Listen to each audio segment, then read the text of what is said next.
মধ্যপ্রাচ্যে যুদ্ধ পরিস্থিতির মধ্যে থাকা প্রবাসী বাংলাদেশিদের খোঁজ খবর নিয়েছেন প্রধানমন্ত্রী তারেক রহমান।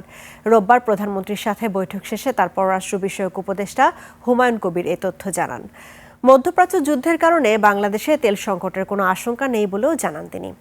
মেহেদী হাসানের রিপোর্ট। I am Ox.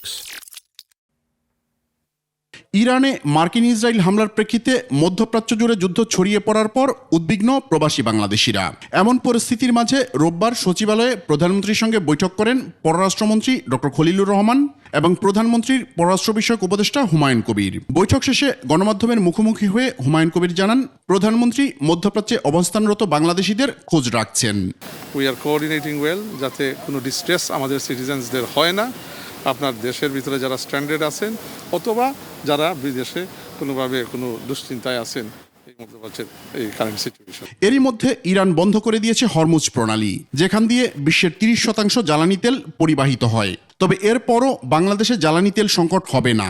আমরা আগেও দেখছি যে বিভিন্ন সময় কিছু এনার্জি রিলেটেড একটু ফ্লাকচুয়েশন হইতে পারে, বাট আমাদের মোটামুটি প্রস্তুতি ভালো এগুলোর জন্য। এর আগে দুর্যোগ ব্যবস্থাপনা মন্ত্রীকে রাজধানীতে ভূমিকম্প মোকাবেলায় প্রস্তুতি নেওয়ার নির্দেশনা দেন প্রধানমন্ত্রী।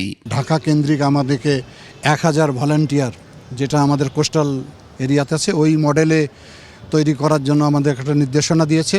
বিশেষ করে ওই সময় লোকজনকে অ্যাসেম্বল করার জন্য ঢাকা শহরে বিভিন্ন খেলার মাঠ, স্কুলকে চিহ্নিত করতে বলা হয়েছে আমাদেরকে।